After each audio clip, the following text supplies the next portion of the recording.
This is the Lone Crater YouTube. We hope this video helps. You start by positioning the bike in a stand or flipped safely. You want clear access. Inspect the pads closely for glazing or uneven wear and test the lever travel. Once done, loosen the quick release and spin the wheel to check true. Make note of any rub. Remove the wheel if pad replacement is required. Make sure to keep small parts organized and lay down a rag. This prevents contamination and speeds reassembly.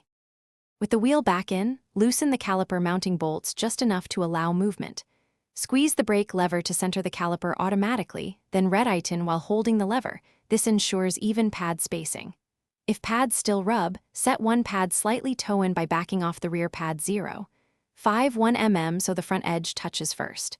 For disc brakes, align rotor between pads with 0.2 mm clearance. Finish by testing braking performance in a safe area. Accelerate to a moderate speed and perform 20 controlled stops to bed new pads and seat material.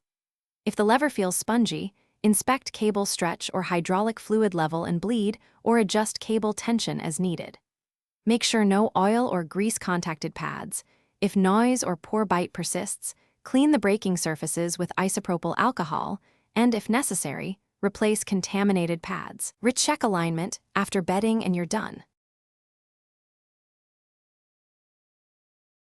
Thanks for watching. Consider subscribing if we helped you.